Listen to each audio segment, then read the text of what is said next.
சூர்யாவோட ஃபர்ஸ்ட் படமே எங்க அண்ணன் நடிச்ச நேருக்கு நேர் படம் தாங்க. ஆமாங்க, தளபதி விஜய் அண்ணா எங்க அண்ணன் அவரோட படத்துலதான் சூர்யாவே அறிமுகமாகிறாரு. எப்படி சூர்யா அறிமுகம் படம் இது? எங்க அண்ணன் நடிச்ச, தளபதி விஜய் நடிச்ச நேருக்கு நேர் படத்துலதான் சூர்யாவுக்கே அறிமுகம் ஆகுறாங்க. தெரியுமா? சூர்யா அறிமுகம் ஆகுறாரு. சூர்யா அறிமுகம் ஆனது விஜய் படத்துலதான். சூர்யா அறிமுகம் ஆனது விஜய் படத்துலதான். அணிலாக மாறினால் அழகாக தாவினால் அங்கங்க உன்னை கடிக்க போறேன். வாழ் தெரியுதா? தெரிஞ்சா பிரச்சனை இல்லை. ஸோ இன்னைக்கு நாம நேருக்கு நேர் படத்தோட ரிவ்யூவோ இல்லை ரோஸ்டோ இல்லை ஏதோ ஒன்று அதை பார்த்துக்கலாம்.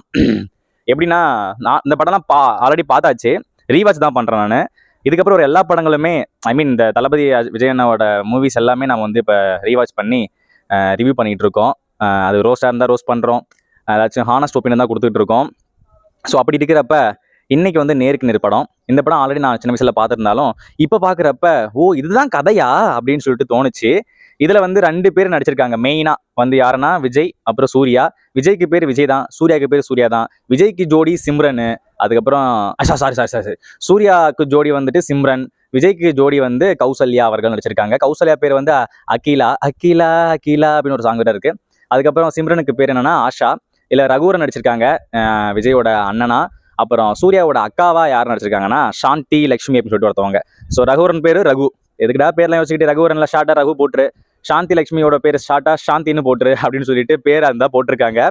ஸோ கதை எப்படி ஆரம்பிக்குதுன்னா, எனக்கு இப்போ அங்கே தெரிஞ்சு, நான் எனக்கு ஞாபகம் வரைக்கும் என்ன இருந்துச்சுன்னா, கதையில வந்து ஏதோ விஜயும் சூர்யாவும் அடிச்சுப்பாங்க, அதுக்கப்புறம் கடைசியில் ஒன்னா சேர்ந்துருவாங்க, ஏதோ லவ்வுக்காக தான் அடிச்சுக்கிறாங்க, அந்த மாதிரி தான் நான் பார்த்த வரைக்கும், சின்ன வயசுல பார்த்த வரைக்கும். அப்பெல்லாம் எதுவும் நோட் பண்ண மாட்டோம்ல கதெல்லாம். ஸோ அப்படி இருக்கிறப்ப அதான் ஞாபகமே இருந்துச்சு. அப்புறம் தான் தெரியுது, நம்ம ரகு இருக்கார்ல, ரகுவும் சாந்தியும் ஹஸ்பண்ட் ஒய்ஃப், அவங்களுக்குள்ள சண்டை வந்துகிட்டே இருக்க பார்த்தாலும். அதை வந்து ஒரு வாட்டி இந்த மாதிரி எக்ஸ்பிரஸ் பண்றப்ப நான் உன்கிட்ட ஒரு உண்மையை சொல்லணும்னு சொல்லிட்டு உண்மையை சொல்றாரு. அது உண்மை என்ன உண்மைனா, தூக்கி வர போற உண்மை. ஃப்ரெண்ட்ஸ் கூட பாம்பே போனவர் என்ன பண்ணிருக்காரு, அங்கிருந்து கோவா போயிருக்காரு. கோவா போயிட்டு குதூகலமா இருந்தா கூட பரவாயில்ல, அங்க ஒரு பொண்ணோட குதூகலமா இருந்துட்டாரு. ஸோ அது பண்ண பெரிய தப்பு தான். ஆனா அந்த தப்பை நான் வந்து உங்ககிட்ட சொல்லணும், சொல்லாம இருக்க முடியாது. ஏன்னா உங்ககிட்ட எதுவுமே நான் மறைச்சது இல்லை, அதனால உங்ககிட்ட சொல்றேன், நான் மன்னிச்சிடுன்னு சொல்றாங்க. ஆனா அது மன்னிக்க முடியாத குற்றமா இருக்கிறதால நம்ம சாந்தி வந்துட்டு பண்றதெல்லாம் பண்ணிட்டு நீ வந்து ஈஸியா வந்து சொல்றியா, என்ன என்ன என்ன என்ன பார்த்தா எப்படி தெரியுது அப்படின்னு சொல்லிட்டு கோவப்பட்டு அவங்க அம்மா வீட்டுக்கே போயிடுறாங்க. அப்பையில் இருந்தாங்க பிரச்சனை ஆரம்பிக்குது. அப்பதான் நம்ம விஜய் வந்துட்டு ரகுவரோட தம்பியா, ஸோ என்னோட அண்ணனுக்கு பிடிக்காத ஒரு பொண்ணு வந்து எனக்கும் பிடிக்காதுன்னு அவங்க அண்ணி மேலே கோவப்படுறாரு. அதுக்கப்புறம் இந்த மாதிரி எங்கள் அக்காவே சீட் பண்ணிட்டான் புறம்போக்கு அப்படின்னு சொல்லிட்டு சூர்யா வந்துட்டு அவங்க மேலே கோவமா இருக்காங்க. சரி, அவங்க மேலே ஆப்போசிட்டாக கோவம் அந்த பிரச்சனை இல்லை, இவங்க 2 பேரும் அடிச்சுக்கிறாங்க. எங்க போனாலும் இப்படியே முறைச்சிக்கிறது, இப்படி முறைச்சு பாக்குறது. வாடா அட்ரா வந்து அட்ரா, டேய் நீ சண்டைக்கு வரா, என்னடா கூட்டமா ஏரியாவை பார்த்து சண்டைக்கு இருக்கிற அண்ணா, நீங்க கூட்டமாக பத்தி சண்டைக்கு இழுக்கிறீங்கன்னா ஏன் அப்பனா தானே வந்து எல்லாரும் ஹெல்ப் பண்ணி தடுக்க முடியும், அதனால தானே கூப்பிடுறீங்க அப்படின்னு சொல்லிட்டு விஜய் கலாய்ப்பாரு. இந்த மாதிரி நிறைய சீன்ஸ் வந்துட்டு இருந்தாலும் எங்கேயாச்சும் ஒரு இடத்த அடிச்சுக்கடான்னு சொன்னா அடிச்சுக்கிற சீனே வரமாட்டேது. கடைசியா ஒரு இடத்துல தான் 2 பேரும் ஃபைட்டே பண்ணிக்கிறாங்க. ஸோ இந்த கதை இப்படி ஆரம்பிச்சு இப்படி போறப்ப 2 பேர் பிரிஞ்சு இருந்துட்டு இருக்காங்க. இவங்களுக்கு ஒரு சோனான ஒரு பொண்ணு வேற இருக்கு. அவங்க வந்து வெளியூர்ல அவங்க அக்கா வீட்டுக்கு, ஐ மீன் பெரியம்மா வீட்டுக்கு வந்து போயிருக்காங்க, அங்க இருந்து இருக்காங்க. ஸோ ஊருக்கு வந்த உடனே அவங்களுக்கு தெரியாது இந்த மாதிரி 2 பேரும் அப்பாவும் அம்மாவும் பிரிஞ்சிருக்காங்கன்னு சொல்லிட்டு. ஸோ இவங்க 2 பேரும் சண்டை வந்துட்டே இருக்கு. அப்பதான் இவர் வந்து அகிலாவை பாக்குறாரு, இவர் வந்து ஆஷாவை பாக்குறாரு. ஆஷா வந்து சூர்யாவை தேடியே வராங்க, ஐ மீன் நம்ம சிம்ரன். ஆனா அகிலா எப்பவுமே விஜயதாவை தேடி போறாரு. இன்னொன்னு வந்து நான் சொல்லி அவனுங்க, இந்த படத்துக்கு வந்து தேவாதா மியூசிக் போட்டிருக்காங்க. மேபி இது சூர்யாவோட ஃபர்ஸ்ட் படமா இருக்கிறதால எனக்கு எப்படி தோணுச்சுன்னா, எங்க அண்ணனை ஏமாத்திட்டாங்க, விஜயை வந்து போட்டு ஏமாத்திட்டாங்க. அவருக்கு வச்சிருந்த ஒரு 2 சாங் தான் இருக்குன்னு நினைக்கிறேன். அவருக்கு 2 சாங் இருக்கு. அந்த 2 சாங்குமே மொக்கையா இருக்குங்க, நல்லாவே இல்ல. இந்த என்னடா இப்படி பாட்டு வச்சிருக்கீங்கன்னு சொல்லிட்டு. ஆனா அப்படியே இந்த பக்கம் ஆப்போசிட்ல பார்த்தா சூர்யாவுக்கு வந்து சூப்பர் சாங், செம்ம சாங்லாம் இருக்கு. என்னன்னா அவள் வருவாளா. ஸோ இந்த மாதிரி ஸ்டெப்பு போடுற சில சாங் வந்து அவருக்கு இருக்கு. இந்த சாங் செம்ம ட்ரெண்ட் ஆச்சு அந்த டைம்ல. ஸோ அந்த பாட்டு வந்து அவங்களுக்கு இருக்கு. அதே மாதிரி இன்னொரு சாங் இருக்குங்க, எங்கெங்கே தன்ன தன்னா அப்படின்னு ஒரு சிம்ரன் பாடுவாங்க சூர்யா கூட. அந்த ஒரு சாங் செம்ம சாங், ஹிட்டான சாங், அதுவுமே சூர்யாவுக்கு தான். அதுக்கப்புறம் நீங்க பாத்தீங்கன்னா இன்னொரு சாங் ஏதோ இருக்கு, மனம் விரும்புதே உன்னை உன்னை அப்படின்னு இந்த சாங். இந்த 3 சாங்குமே ஹிட் சாங் தான். அந்த 3 சாங்குமே சூர்யாவுக்கு தான் கொடுத்துருக்காங்க, சூர்யாவுக்கு சிம்ரனுக்கும். எங்க அண்ணனை நல்லா தலையில மிளகா அரிச்சு பாவம் அந்த பையன் வந்து இப்பதான் இன்ட்ரோ ஆகுறான், அறிமுகமாகறான் அந்த படத்துல, கொஞ்சம் விட்டு கொடுத்து போப்பா அப்படின்னு சொல்லியிருப்பாங்களா இல்லை என்னன்னு தெரியல. ஆனா இந்த மாதிரி நல்ல 3 சாங்குமே அவங்களுக்கு கொடுத்துருக்காங்க. அதுக்கப்புறம் இவங்க ஆக்டிங் வைஸ் சூர்யாவுக்கு வந்து ஃபர்ஸ்ட் படமா இருக்கிறதால சூர்யா வந்துட்டு ஓகே நல்லா தான் நடிச்சிருக்காரு. ஒரு மாதிரி வந்து டான்ஸ் ஆட தெரியல அவருக்கு அந்த டைம்ல. அதே மாதிரி எக்ஸ்பிரஷன் எடுத்தோன்னே ஒரு படத்துல நம்ம எதிர்பார்க்கறது தப்பு தான். சில சீன்ஸ்ல வந்து நல்லா நடிச்சிருந்தாலும் சில சீன்ஸ்ல வந்து ஒரு மாதிரி அந்த டைம்ல இம்ப்ரூவ்மெண்ட் தேவை தான் பட்டிருக்கு. ஆனா அழகுன்னு பார்த்துக்கிட்டா அது என்ன சொல்ல வேண்டியது என்ன, எல்லாருமே சூர்யா பின்னாடி தான் போறாங்க, சூர்யா மாதிரி தான் பையன் வேணும் அப்படின்றாங்க. ஆனா எங்க அண்ணனுக்கு என்ன குறைச்சல், எங்க அண்ணன் சூப்பர், எங்க அண்ணன் செம்மையா அந்த டைம்லயும் சூப்பரா தான் இருந்திருக்காரு. சும்மா எல்லாரும் வேணும்னே கலாச்சிக்கிட்டு என்ன அஜித்தோடையும் விஜயோடையும் அஜித்தோடையும் சூர்யாவோடையும் விஜய் அண்ணாவை போட்டு நடிக்க விட்டுவிட்டு எங்க அண்ணன் என்ன இது பண்ணி பாக்குறீங்க, கலாய்க்கிறீங்களா, அப்படிதான் இருந்துச்சு. ஸோ இந்த மாதிரி கதை போயிட்டு இருக்கிறப்ப என்ன ஆகுதுன்னா இவங்க 2 பேரும் அடிச்சுக்கிறாங்க, உதச்சிக்கிறாங்க. அப்புறம் அந்த பொண்ணு வராங்க. அந்த பொண்ணு வந்து யார்கிட்ட இருக்கணும், அம்மா கிட்ட இருக்கணுமா அப்பா கிட்ட இருக்கணுமான்னு கேட்டு இந்த கோர்ட்ல கேஸ் போட்டு முட்டைக்கோசுன்னு வருது, கோர்ட்டில் கேஸ் போட்டு அங்கே வந்து அம்மா கிட்ட தான் இருக்கணும் 11 வயசு வரைக்கும் அப்படின்னு சொல்லிட்டு அவங்க கிட்ட கொடுத்துட்றாங்க. கொடுத்த உடனே அவங்க அந்த பாப்பா வந்து அங்கே போய் வளர்ந்துட்டு இருக்காங்க. இதுல வேற இவங்க 2 பேருக்கும் எப்படி இந்த கேரக்டர் இருக்குன்னா 2 பேருமே அடிச்சுக்கிறாங்க, 2 பேருக்கிட்டே தப்பு இருக்கு, 2 பேருமே ஒரு மாதிரி பண்ணிட்டு இருக்காங்க. நான் சொல்றது விஜய் அண்ணாவையும் விஜயும் சூர்யாவும் சொல்றேன். அப்படி இருக்கிறப்ப கூட சூர்யா வந்து 2 படிக்கு மேல போயிட்டு அநீதி பண்றாரோ அப்படின்னு சொல்லிட்டு ஒண்ணு இருந்துச்சு. எப்படின்னா இந்த மாதிரி ஒரு இஸ்திரி கடைக்காரன் வந்துட்டு தெரியாம ஓட்ட போட்டுருவான் ட்ரெஸ்ல. அதனால சூர்யாவோட ஃப்ரெண்ட் வந்து கோவப்பட்டுருவாரு. ஸோ விஜய் அந்த பக்கம் போயிட்டு என்ன ஓட்ட தானே போட்டாரு, என்ன அவர் பாவம் என்ன பண்ணுவாரு, அவர் விட்டுருன்னு சொல்லும்போது நீ என்னடா பேச சொல்லிட்டு அப்புறம் விஜய் அடிச்சு விடுவாரு, அந்த சட்டையை தூக்கி கடாசிடுவாரு, வேற ஒரு சட்டையை எடுத்து கொடுத்துருவாங்க. அந்த மாதிரி அப்படி பண்ணிடுவாங்களா. அதுக்கு சூர்யா வந்துட்டு நாம அந்த கடைக்கு போறோம், உனக்கு வேற ஒரு சட்டை கிடைக்கும் சொல்லிட்டு பாவம் அந்த ஆள் வந்து வேற யாருக்கோ ஒரு சட்டையை வந்துட்டு சூர்யா வந்து வெறித்தனமா பிடிச்சி இழுத்து அவன் ஃப்ரெண்டு கொடுத்துருவாங்க. ஸோ விஜய்க்கு கோவம் வந்து இஸ்திரிக்காரங்காட்டி சண்டைக்கு போடுறியா பாவம் அவன் சொல்லிட்டு அந்த ஃப்ரெண்டு ஒர்க் பண்ற ஆஃபீஸ்க்கே போயிட்டு சட்டையை கவுத்து போட்டுட்டு அவமானப்படுத்திடுவாங்க. அப்பதான் 2 பேருக்கு சண்டை வரும். பெருசா சண்டை வருது அப்படின்னு ரெடி ஆகிட்டு 2 பேரும் அடிச்சுக்க போவாங்க. டக்குன்னு போலீஸ் வந்து தடுத்துருவாங்க. அப்புறம் 2 பேர் பிரிஞ்சு போயிடுவாங்க. அதுக்கப்புறம் இந்த மாதிரியே போயிட்டு இருக்கிறப்ப என்ன ஆகும்னா இவங்க ரகுவரன் அவர் வந்து ஒரு பாஸ்போர்ட் ஆஃபீஸில் வந்து நேர்மையான ஒரு அதிகாரி. ஸோ முத்து குமாரசுவாமின்னு சொல்லிட்டு ஒருத்தவர் இருக்காரு, அவர் தான் அவர் தான் நடிச்சிருக்காரு.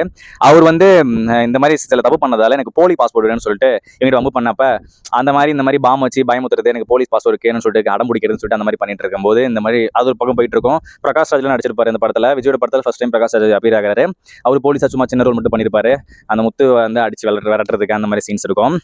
இப்படியே போயிட்டு இருக்கிறப்ப ஒரு டைம்ல என்ன ஆகும், அந்த பொண்ணை வந்து இந்த மாதிரி பிரிஞ்சு வாழ்ந்துட்டு இருப்பாங்க. அதுக்கப்புறம் அந்த குழந்தைய வந்து என்கிட்ட கொடுக்க கூடாது, விஜய் கிட்ட கொடுக்க கூடாதுன்னு சொல்லிட்டு சொல்லுவாங்க. குழந்தைக்கு தேவை பீரோ, அந்த பீரோவை தூக்கிட்டு வா அப்படின்னுவாங்க. பீரோக்காக ஒரு போர்க்களம் நடந்துட்டு இருக்கும். இந்த மாதிரி சின்ன சின்ன விஷயத்துக்குலாம் இதுக்கெல்லாம் ஏன்டா அடிச்சுக்கிறீங்க 2 பேரும், அந்த மாதிரி தான் சீன்ஸ் போயிட்டு இருக்கும். மாத்தி செம்மையா ரோஸ்ட் பண்ணிருப்பாங்க.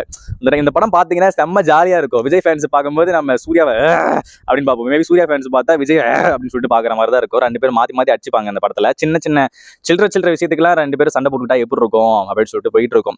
ஒரு டைம்ல இவங்க 2 பேரும் இப்படியே பண்ணிட்டு இருக்காங்க. எப்படா சேர்றாங்க அப்படின்னு கேட்டீங்கன்னா ஒரு டைம்ல வந்து அந்த முத்து என்ன பண்ணிடுறாரு, குழந்தைய கடத்திட்டாரு, சோனா பாப்பாவை கடத்திட்டே போயிட்டு இந்த மாதிரி பாஸ்போர்ட் வந்து பண்ணி கொடு அப்பனா தான் அப்படின்னு சொல்லிட்டு இது பண்ணிடுறாங்க. அப்ப வந்து அந்த டைம்ல ரொம்ப பயத்துல வந்து இவருக்கு ஆஸ்துமா இருக்கு, நம்ம ரகுவரனுக்கு மயக்கம் போட்டு பாத்ரூம்ல கத்துவாரு. அந்த டைம்ல வந்து சூர்யாவும் அவங்க அக்காவும் அங்க இருப்பாங்க. அப்புறம் போயிட்டு 2 பேரும் அங்க சேர்ந்து அப்புறம் தான் ஹஸ்பண்ட் ஒய்ஃப் 2 பேரும் சேர்றாங்க. அப்புறம் இவங்க 2 பேரும் நான் ஒத்தாலா போய் சூர்யா வந்து நான் போய் அவனை சாயந்தரத்துக்குள்ள பாப்பாவை கண்டுபிடிச்சு கூட்டேன்னு சொல்லும்போது நீ எப்படி ஒத்தாலா பண்ணுவேன்னு அவங்க அக்கா கேட்கிறப்ப இனிமே அவன் ஒத்தாள் இல்லை நானும் கூட இருக்கேன் அப்படின்னு சொல்லிட்டு விஜய் வந்து சூர்யா கூட சேர்றாரு. அதுக்கப்புறம் 2 பேரும் பைக் எடுக்க போறாங்க. 2 பைக் எடுக்க வேணாம், ஒரே பைக்ல தவன்னு சொல்லிட்டு சூர்யாவுக்கு பின்னாடி விஜய் உட்காந்துட்டு அஜித் இருக்கு ஒரு சம்மந்தம் இல்லாம சரி ஓகே விஜய் உட்காந்துட்டு 2 பேரும் போறாங்க. போய் தேடுறாங்க தேடிக்கொண்டே இருக்கிறார்கள். அந்த பாப்பாவே புத்திசாலி. எப்படி அந்த பாப்பா புத்திசாலித்தனமா பின்னாடி வந்து இவங்க 2 பேரும் பைக் நின்றுட்டு இருக்காங்கன்னு சொல்லிடுறாங்க. அந்த வண்டி நம்பர் கூட தெரிஞ்சிருது, இந்த மாதிரி ஒரு வண்டி இருக்கு, அந்த வண்டி நம்பர் இந்த வண்டி, அந்த நம்பர் வச்சு கண்டுபிடிங்கன்னு சொல்லிட்டு வண்டி நம்பர் எல்லாம் கொடுத்துட்றாங்க. கொடுத்ததுக்கு அப்புறம் கூட இவங்க என்ன பண்றாங்க, வண்டி பின்னாடி தான் நினைக்கிறாங்க, வண்டி நம்பர் பார்க்க மாட்டானுங்க லூசு பையலுக்கு. அப்புறத்துக்கு வண்டி நம்பர் கேட்டானுங்க, அந்த கார் என்ன டைப்னு இது கேட்டாங்கன்னு தான் நமக்கு தெரிய மாட்டேங்குது. அந்த கார் பத்தி நான் சொல்றேன். இந்த மாதிரி இருக்கிறப்ப அந்த பாப்பா போட்டோ எடுத்து இப்படி கீழே போட்டு இந்த மாதிரி போட்டோ பான்னு சொன்னேன். பின்னாடி இருந்து என்னடா போட்டோ எழுதுன்னு பார்த்தா அந்த போட்டோல அந்த பாப்பா அப்புறம் அவங்க அம்மா அப்புறம் 2 பேர் இருக்காங்க, ரகுவரனும் சாந்தியும். ஓ பாப்பா அங்கதான் இருக்குன்னு சொல்லிட்டு ஓடுறாங்க. பின்னாடி வச்சு ஓடுறாங்க. பைக்ல ஃபாலோ பண்ணிட்டு போக சொன்னா அந்த கார்காரன் போயிட்டான். அவன் வந்து தடுமாறி சூர்யாக்கு வண்டி கூட ஓட தெரியாம கீழே வந்துடுறாங்க. நான் ரோட்ல மிஸ் பண்றானுங்க. டேய் என்னடா பண்றீங்க 2 பேரும், அவ்வளவு கெத்து காமிச்சிங்க, பைக்கை வேற முறுக்கி பிழிஞ்சிங்களே, இப்போ வந்து அந்த பாப்பாவை காப்பாத்து கூட உங்களுக்கு லாக்கிலையே அப்படின்னு சொல்லிட்டு இருந்துச்சு. அப்புறம் கடைசியா ஒரு வழியா போயிட்டு கண்டுபிடிச்சி அந்த பாப்பாவை காப்பாத்தி போயிடுறாங்க. கடைசியா அந்த பாப்பாவோட காது கேட்காம போயிட்டு ஒரு இடத்துல 2 பேரும் சண்டை போடுற டைம்ல அந்த பாப்பா வந்து ஒருத்தன் தூக்கி ராட்டினத்துல மேல உட்கார வச்சிருவான். அது பாவம் அங்கேருந்து கீழே விழுந்து சூர்யா மாமான்னு கூப்பிட்டு கீழே விழுந்து சித்தப்பா தான் நம்ம சித்தப்பா விஜய் வந்துட்டு தூக்கிட்டு போயிட்டு ஹாஸ்பிட்டல் அட்மிட் பண்ணுவாங்க. அப்புறம் ஒரு டைமில் பேசிகிட்டு இருக்கிறப்ப காது என்ன ஆகிடும், இந்த மாதிரி கீழே விழுந்த அதிர்ச்சியில் வந்து காது கேட்காம போயிடும். ஸோ சேட் பாவம். அப்புறம் அந்த பாப்பா வந்துட்டு காதில் வந்து என்ன பண்ணிடுவாங்க, அந்த ஹியரிங் மிஷின் இருக்கும்ல அதில் பாம் வச்சிருவான். அதுக்கப்புறம் அந்த பாம் இருக்கிறது தெரிஞ்சு அங்கே வந்து காப்பாற்ற விஜய் வந்து திரும்பி பைக்கில் துரத்திட்டு போவாங்க. சூர்யா அடே பாம்பு இருக்கான்னு சொல்லிட்டு. அப்புறம் அப்பார்ட்மெண்ட்டில் மேலே ஏறி போனதுக்கப்புறம் விஜய் ஓடி போயிட்டு அதை எடுத்து தூக்கி வெளியே போவார். வெளியே போட்டால் அப்பார்ட்மெண்ட் உள்ளே தான் விழும் பார்த்தியா, அது பக்கத்தில் கிரவுண்டில் விழுது, எப்படின்னா தெரியல. ஆனால் வெடிச்சது இங்கே இருக்கு. ஸோ சீன் வந்து அந்த மாதிரி கட் பண்ணி ஒரு மாதிரி பண்ணியிருக்காங்க. ஆனால் அந்த டைமில் யார் நோட் பண்ண போகிறோம்னு சொல்லிட்டு விட்டுருப்பாங்க, நம்ம நோட் பண்ண வேணாம். ஸோ இந்த மாதிரியே போயிட்டு இருக்கிறப்ப 2 பேரும் கடைசியாக அதுக்கப்புறம் சேர்ந்துடுறாங்க. ஹாப்பி எண்டிங்காக முடியுது, ஃபோட்டோஷூட்டோட முடிச்சிடுறாங்க.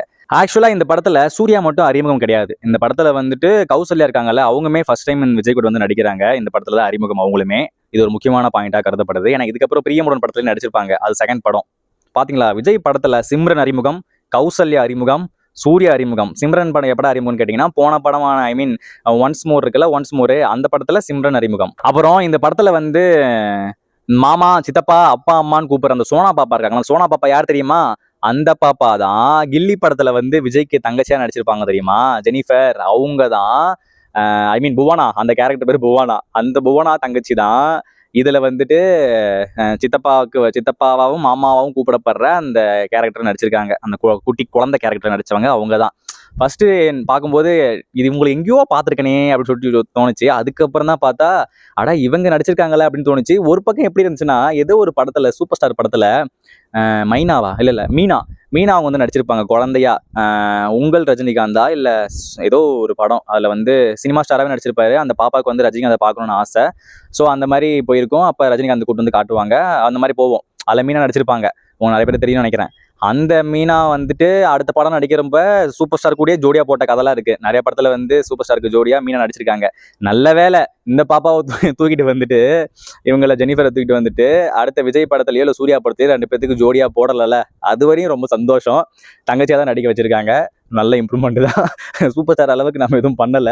ஆனா அதுக்கு எப்படி சூப்பர் ஸ்டார் ஒத்துக்கிட்டாருன்னு தான் தெரியல. சரி, ஓகே, எல்லாம் சினிமா தானே அப்படின்னு எடுத்துட்டு போக வேண்டியதான். இந்த படத்துல வந்து எல்லாமே பேசியிருப்பாங்க. என்னன்னா லவ் இருக்கும் இந்த படத்துல வந்து. அகிலா, விஜய் அவங்க 2 பேரும் எப்படி லவ் பண்றாங்க, ஆஷா அப்புறம் சூர்யா எப்படி 2 பேரும் லவ் பண்றாங்கன்னு சொல்லிட்டு அந்த மாதிரி இதெல்லாம் காட்டும். ஒரு டைம்ல வந்து 1-1 போகும். சூர்யாவுக்கும் ஆஷாவுக்கும் இந்த மாதிரி சிரிப்பு, வெறுப்பு, பருப்பு அந்த மாதிரி சில கேள்விகள்லாம் கேட்டுட்டு இருப்பாங்க. அதுக்கு ஆப்போசிட்ல அவங்க வந்து அழகா காதல்னா என்ன, நட்புனா, இலக்கணம்னா, உப்புனா அப்படின்னு சொல்லிட்டு நிறைய இந்த மாதிரி கொஸ்டின்ஸ்லாம் ஆப்போசிட்ல இருந்து கேட்டுட்டே இருப்பாங்க ஆஷா. அதுக்கு சூர்யா வந்து பதில் சொல்லிட்டே இருப்பாங்க. அது ஒரு 1-1 மாதிரி சூப்பரா போயிட்டு இருக்கும். அது நல்லா இருந்துச்சு. அதுக்கப்புறம் மேரேஜ்னு வரப்ப, மேரேஜ் வந்துட்டு நீ என்ன வேணா போக்கிரித்தனம் பண்ணிக்கிட்டு நீ ஜாலியா என்ன வேணா பண்ணி சுத்திட்டு இருக்கலாம், பொண்ணும் பையனும். ஆனால் மேரேஜ்னு வரும்போது அது வந்து எல்லாத்தையும் தாண்டி ஒரு கமிட்மெண்ட்குள்ள வருது, ஒரு ட்ரஸ்ட்டுக்குள்ள வருது, ஒரு ப்ராமிஸ்க்குள்ள வருது. அதுக்குள்ள வந்ததுக்கப்புறம் இந்த மாதிரி சீட்டிங்கு, ஹேட்டிங்கு, டேட்டிங்கு அதெல்லாம் நமக்கு இருக்கக்கூடாது. ஏன்னா அதுதான் அல்டிமேட்டா இருக்க போகுது. அதுவும் குழந்தை பிறந்ததுக்கு அப்புறமும் இந்த மாதிரி பண்ணிட்டு இருக்கிறது ரொம்ப ரொம்ப தப்பு தான். ஸோ மேரேஜில் வந்து அது வந்து ஸ்டார்டிங்லேயே பேசி தீர்த்துருக்கலாம், இல்லை பிடிக்கலாம் கூட அப்படியே விளக்கிருக்கலாம். ஆனால் இவங்க அப்படியே ரொம்ப ஓவர் பில்டப்பாக கொடுத்து 2 பேருக்கு எப்படி சண்டை வருது அப்படின்னு சொல்லிட்டு ரொம்ப ஆனால் ரொம்ப பெருசாகவும் காட்டல, ரொம்ப கம்மியாகவும் காட்டல, கரெக்டான மீட்டரில் வந்து இந்த படத்தில் காமிச்சிருப்பாங்க. அதுக்கப்புறம் சீட்டிங் தான். சீட்டிங் வந்து தப்பு தான், ஓகேவா. அடுத்து வந்து டிவோர்ஸ் வந்து எப்பயுமே பிரியறதுக்கு ஈஸியாக தான் இருக்கும். ஆனால் அந்த பிரிவினால பாதிக்கப்படுற நடுவில் ஒரு ஆள் இருப்பாங்க தெரியுமா, குழந்தைகள். அந்த குழந்தைகள் தான் பாவம். ஏன்னா அப்பா கூட இருக்கிறதா, அம்மா கூட இருக்கிறதா, அப்பா கூட இருந்தால் அம்மா மிஸ் பண்ணுறது, அம்மா கூட இருந்தால் அப்பாவை மிஸ் பண்ணுறது, அப்புறம் இந்த சைடு இருக்க ஃபேமிலியெல்லாம் மிஸ் பண்ணுறது, இந்த சைடில் இருக்க ஃபேமிலியெல்லாம் மிஸ் பண்ணுறதுன்னு சொல்லிட்டு அவங்க சின்ன வயசுலேயே மிகப்பெரிய ட்ராமாக்குள்ளெல்லாம் போயிடுவாங்க. ஒரு மிகப்பெரிய கஷ்டத்துக்குள்ள, துயரத்துக்குள்ளெல்லாம் உள்ளே போயிடுவாங்க. அது வந்து வேணாமே. ஒன்றா சேர்ந்து இருந்தாலுமே நீங்கள் அட்லீஸ்ட் அந்த குழந்தைக்கு ஒரு விவரம் தெரியாத வரைக்கும் கொஞ்சம் ஒன்றா இருக்கிற ட்ரை பண்ணால் கூட பரவாயில்ல. அவங்க விருப்பத்துக்கு வந்து பிரிஞ்சுட்டு போயிடுறாங்க. ஆனால் அதில் பாதிக்கப்பட போயிருது குழந்தைங்க மட்டும்தான், வேற யாரும் கிடையாது. கேங்கிசம் வந்து சூப்பராக காமிச்சிருப்பாங்க. அந்த டைமில் வந்து எப்படி ஃப்ரெண்ட்ஸ்குள்ளே இருப்பாங்க. நம்ம ஸ்கூல்லேயே சும்மா வந்து 2 கேங்காக இருக்கும். அந்த கேங் அந்த பசங்க இங்கே வரக்கூடாது, இந்த பசங்க அந்த வரக்கூடாது, இல்லை 11th பசங்க கூட 12th பிரச்சனை, 12th பசங்க கூட 11th கூட பிரச்சனை, அந்த மாதிரி பிரச்சனை இருந்துட்டு இருக்குமா. ஸோ அந்த மாதிரி கேங்கிசம் நிறைய பேர் பண்ணிட்டு இருப்பாங்க. இந்த படத்தில் அந்த மாதிரி கேங்கிசம் பண்ணுவாங்க. ஆனால் அது எதுவுமே பார்க்க சீரியஸாகவே இருக்காது. 2 பேரும் காமெடி, 2 பேருமே ஜோக் கேங்காடா அப்படின்னு தான் இருந்துட்டு இருக்கோம். அவ்வளோ சின்ன சின்ன சில்லறை விஷயத்துக்கு தான் 2 பேரும் சண்டை போட்டுட்டு இருப்பாங்க. பர்கர் விஷயத்துக்கு தான் சண்டை போடுவாங்க. அதுதாங்க பெரிய காமெடியே. ஆனா ஒரு டைம்ல 2 பேர் கேங்கிசத்தை காட்டுறதுக்கு விஜயோட வண்டியை உடைச்சிட்டு ஒரு சூர்யாவோட வண்டியை விஜய் மேல அப்பார்ட்மெண்ட்ல இருந்து ஒரு கட்டாத பில்டிங்ல இருந்து கீழே போட்டு சுக்குனரை உடைச்சிருவாரு. இப்போ 2 பேர் சண்டை போட வரும்போது தான் அந்த பாப்பா வந்து தொலைஞ்சு போயிடும். ஸோ வளர்ப்பு என்ன வளர்ப்பு, நான் வளர்ப்புன்னு எழுதியிருக்கேன். இதை பற்றி பேசணும்னு, என்ன வளர்ப்பை பற்றி பேசணும், குழந்தைகளை எப்படி வளர்க்குறது அப்படின்னு சொல்லிட்டு சொல்ல நினச்சேன். ஏன்னா இந்த படத்தில் வந்து அந்த குழந்தை வந்து எங்கேயுமே அப்பாவும் இல்லைனாலும் சரி, அம்மாவும் இல்லைனாலும் சரி, மாற்றி மாற்றி ரொம்ப கஷ்டப்பட்டுட்டு இருப்பாங்க. அந்த டைமில் கூட அந்த பாப்பா வந்து ரொம்ப அறிவாளித்தனமாக இருக்கும். அந்த மாதிரிலாம் நாம அந்த டைம்ல இருந்திருப்போமா அப்படின்னு யோசிக்கிறப்ப நம்மளாம் அந்த மாதிரி இருந்திருப்போமே. யாராச்சும் ஒருத்தர் மிரட்டி நம்மளுக்கு கடத்திட்டு போயிருந்தா கூட நம்ம வந்து அப்படின்னு அப்படின்னு அழுதுட்டு ஓரமாக தான் உட்காந்துருப்போம். ஆனால் அந்த பாப்பா தெளிவாக முடிவெடுத்து எப்படி தப்பிக்கணும், என்ன பண்ணணும்னு சொல்லிட்டு அந்த மாதிரி சூப்பராக பண்ணியிருப்பாங்க. அது நல்லா இருக்கும். அதுக்கப்புறம் ட்ரஸ்ட்டுங்கிறது வந்து எல்லா இடத்துலையுமே இருக்குது. நட்புக்குள்ளேயும் ட்ரஸ்ட் இருக்குது. அதுக்கப்புறம் பேரண்ட்ஸ்குள்ளேயும் ட்ரஸ்ட் இருக்குது. ஐ மீன் பேரண்ட்ஸ் சில்ட்ரன்ஸ்குள்ள ட்ரஸ்ட் வேணும். அதுக்கப்புறம் பேரண்ட்ஸ் லவ்வர்ஸ் கப்புள்ஸ்குள்ள ட்ரஸ்ட் வேணும். மேரேஜ் பீப்புளுக்குள்ள கமிட்மெண்ட் ஆகி உள்ளே வந்ததுக்கப்புறம் அதில் ட்ரஸ்ட் வேணும். ஆனால் நம்பிக்கை தானே எல்லாம் அப்படின்னு ஒரு விஷயம் இருக்குல்ல, அதானே எல்லாம், அதுதான் வேணும். அதுதான் இங்க இருக்க மாட்டேங்குது. எங்க கிடைக்குது, கிடைச்சா சொல்லுங்க. காமெடி ஆக்சுவலா அந்த படத்துல காமெடிக்குன்னு தனியா வந்து விவேக்கையும் மணிவண்ணனையும் போட்டிருக்காங்க. ஆனா அந்த சீன்ஸ் எல்லாம் காமெடியாவே இல்ல. எந்த சீன்ஸ் எல்லாம் காமெடியா இருக்குன்னா, நம்ம விஜய் அண்ணாவும் சூர்யா அண்ணாவும் 2 பேரும் சண்டை போட்டுக்கிறாங்கல்ல சில்லறை விஷயத்துக்கலாம், அதுதான் செம்ம காமெடியா இருக்கு. அவங்க 2 பேரும் இவரை ரோஸ்ட் பண்றதும் இவரை ரோஸ்ட் பண்றதும் அந்த மாதிரி விஷயங்கள் வந்து செம்ம ஃபன்னா இருந்துச்சு. அது இனிமே நடக்காதே, இனிமே எந்த படத்தையும் இந்த மாதிரி நடக்காதே அப்படின்னு நினைக்கிறப்ப தான் ரொம்ப கொஞ்சம் கஷ்டமா இருந்துச்சு. அந்த டைம்ல வந்துட்டு போனே இல்ல. அந்த டைம்ல எங்கேயுமே பார்த்தாலுமே போன் இருக்கு. வீட்டுல வந்துட்டு லேண்ட்லைன்ல யூஸ் பண்ற மாதிரி அந்த மாதிரி போன்ஸ் தான் இருந்துச்சு தவிர பாக்கெட்ல வச்சுட்டு எடுத்துட்டு போற மாதிரி அந்த டைம்ல போன்ஸே இல்ல. ஏன்னா இந்த படங்களை பார்க்கும்போது நமக்கு தெரியுது போன் வந்து எந்த இடத்துலயுமே நம்ம யூஸ் பண்றதே கிடையாது. எந்த இடத்துலயுமே சீன்ஸ் அந்த மாதிரி வச்சதும் கிடையாது. பாக்கெட்ல இருந்து ஒரு போன் எடுத்து மச்சான் எங்கடா இருக்க, எங்கடி இருக்க, என்ன காப்பாத்த வரணுமா, அந்த சொல்லு அப்படின்னு சொல்லிட்டு அந்த மாதிரி எதுவுமே கிடையாது. அப்படியே வேணாலுமே வீட்டுக்கு போயிட்டு ஒரு போன் வந்து அழகா தெரியணும், லெட்டர் பண்ணணும், இல்ல யாராச்சும் சொன்னா மட்டும் தான் தெரியும் தவிர மத்தபடி இந்த ஆபத்துல இருக்கும்போது நீ எங்க இருக்க, அங்க இருக்க, அங்க வந்துடுறேன், இங்க வந்துடுறேன் அப்படின்னு சொல்லிட்டு எந்த சீன்ஸுமே கிடையாது. இந்த படங்கள்ல வந்துட்டு இதை வச்சு பார்க்கும்போது தெரியுது எந்த டைம்ல போன் வந்திருக்கும், எந்த டைம்ல எல்லாம் யூஸ் பண்றாங்கன்னு. போக பார்ப்போம். இதுக்கப்புறம் எந்த படத்துல வந்து பாக்கெட் போன்ஸ் அந்த மாதிரி வருதுன்னு பார்ப்போம். ஸோ ஒரு வழியா வந்து திரும்பி நான் சொல்றேன், விஜய் அண்ணா படத்துல தான் சூர்யாவே அறிமுகமாயிருக்காங்க. ஐ மீன் இல்ல, சூர்யா அறிமுகமான படத்துல விஜய் அண்ணா வந்து நடிச்சிருக்காரு அப்படி கூட வச்சுக்கலாம். சூர்யா அண்ணா நடிச்ச படத்துல விஜய் அண்ணா, இல்ல விஜய் அண்ணா நடிச்ச படத்துல சூர்யா அண்ணா அறிமுகம் அப்படின்னு என்ன வேணா வச்சுக்கலாம். ஆனா இவங்க 2 பேரும் ஒன்னா நடிச்ச படம் இந்த படம் ஃபர்ஸ்ட் படம். இந்த படத்துல தான் கௌசல்யாவும் அறிமுகம், சூர்யாவும் அறிமுகம். சூப்பராகவே நடிச்சிருக்காங்க. கதை வந்துட்டு ஒரு மாதிரி சமூகத்துக்கு அந்த டைம்ல தேவையான கதையாவே இருந்தாலும் அதை வந்து ரொம்பவும் சொல்லாம இருக்காமையும் காட்டாம ரெண்டுமே ஈக்குவலா பேலன்ஸ் பண்ணிருப்பாங்க. அதே மாதிரி இவங்க 2 பேரும் காம்போவும் ஈக்குவலா, அந்த உனக்கு இவ்வளவு ரோல் இருக்குன்னா எனக்கும் அவ்வளவு ரோல் தான், உனக்கு இவ்வளவு பாட்டு இருக்குன்னா எனக்கு அவ்வளவு பாட்டு தான், உனக்கு இவ்வளவு இம்பார்ட்டன்ட் கொடுக்குறேன்னா உன்னோட ஸ்கிரீன் பிரசன்ஸ் இவ்வளவு இம்பார்ட்டன்ஸா இருக்கும்னு சொல்லிட்டு 2 பேருமே ஈக்குவலா தான் பேலன்ஸ் பண்ணிருப்பாங்க. ஒரு நல்ல படமா தான் சூர்யாக்கு வந்து இந்த படம் அமைஞ்சிருக்கு. முக்கியமா சாங்ஸ்ல வந்து அவருக்கு இந்த படத்துல ஹிட் கொடுத்துருக்கும் கண்டிப்பா. ஏன்னா சாங்ஸ் ஒவ்வொன்றும் அவருக்கு கொடுத்த சாங்ஸ் எல்லாமே சூப்பராகவே இருந்துச்சு, நல்ல படமாவும் இருந்துச்சு. அதே மாதிரி தான் கௌசல்யாவுக்கும் இது வந்து ஒரு சூப்பரான ஆரம்பமா இருந்திருக்கும். அதே மாதிரி சிம்ரனுக்கும் அதுக்கப்புறம் நடிச்ச படங்கள்ல இந்த படம் ஒரு முக்கியமான படமா இருந்திருக்கும் நான் நம்புறேன். ஸோ ஓகே, இதுதான் நேருக்கு நேர் படம். இந்த படம் வந்து நல்லா தான் இருந்துச்சு. என்ன நான் வந்து ரீவாட்ச் பண்ணேன். என்ன மாதிரி நீங்களும் ரீவாட்ச் பண்ணீங்கன்னா பண்ணுங்க. அவ்வளவுதான் நண்பா நண்பீஸ். இது வந்து Thalapathy Vijay movies review series episode number 16. இப்போதான் ரைடில் கார்டு நான் போடுறேன். இந்த வீடியோ உங்களுக்கு பிடிச்சதுன்னா லைக் பண்ணுங்க, ஷேர் பண்ணுங்க, மறக்காம கொஞ்சம் ஹைப் ஏற்றி விடுங்க. ஹைப் ஏற்றினா தான் நிறைய பேருக்கு போகுது. வெற்றிகரமா போன வீடியோஸ்லாம் கொஞ்சம் ஓரளவுக்கு இந்த என்ன படம் அது, காலமெல்லாம் காத்திருப்பேன், அந்த படம்லாம் கொஞ்சம் வியூஸ் ஒரு 500 வியூஸ் வந்துச்சு. அப்பா 500 போச்சா அப்படின்னு சொல்லிட்டு சந்தோஷமா இருந்துச்சு. என்ன லைக்ஸ்லாம் கொஞ்சம் வரமாட்டேங்குது. அதுக்கப்புறம் ஏதாச்சும் ஒரு வீடியோ இந்த சீரிஸ்ல வந்து கொஞ்சம் ட்ரெண்டா போகும்னு சொல்லிட்டு நான் எதிர்பார்க்கறேன். அதுக்கு வந்து நீங்க அந்த ஹைப் கொடுத்தீங்கன்னா கொஞ்சம் இந்த வீடியோ நிறைய பேருக்கு ரீச் ஆகும். ஸோ முடிஞ்ச அளவுக்கு இவ்வளவு தூரம் பார்த்தவங்க தயவு செஞ்சு கொஞ்சம் ஹைப் கொடுங்க. நான் ஃபர்ஸ்டே சொல்லணும்னு நினைச்சேனே. சரி, அடுத்த வீடியோல வந்து ஃபர்ஸ்ட்லேருந்து நான் சொல்ல ஆரம்பிக்கிறேன். அடுத்த வீடியோல வந்து நம்ம ஹைப் லைக் எல்லாம் ஃபர்ஸ்டே போடுங்கன்னு சொன்னாதான் பண்ணுவீங்களான்னு தெரியல. ஒரு டைம்ல ஃபேமஸா ஆனதுக்கப்புறம் வச்சுக்கோங்களேன், ஒரு டைம்ல எப்பயோ நான் ஃபேமஸ் ஆகணும்னு வச்சுக்கோங்க, அப்போ வந்து நான் சொல்லணும்னு அவசியம் இல்லை. ஏன்னா மேபி என்ன பிடிச்சிருக்கலாம், இல்லை என்ன ஹேட் பண்ணணும்னு நினைச்சா கூட ஏதோ லைக்கோ இல்லை கமெண்ட்டோ திட்டுறதுக்காச்சும் போடலாம்னு வச்சுக்கோங்க. ஆனால் இப்போ நான் கூவி தானே ஆகணும். கூவி சொன்னாதான் உங்களுக்கு ஞாபகம் வரும். அதனால இந்த வீடியோ உங்களுக்கு பிடிச்சிச்சுன்னா லைக் பண்ணுங்க, ஷேர் பண்ணுங்க, கமெண்ட் பண்ணுங்க, மறக்காம சப்ஸ்கிரைப் பண்ணி பெல் ஐக்கானை கிளிக் பண்ணிக்கோங்க. அவ்வளோதாங்க. ஐயோ, இந்த டைலாக் மட்டும் நான் வந்து இதுல பண்ணாதான் நல்லா இருக்கும். அவ்வளவுதாங்க.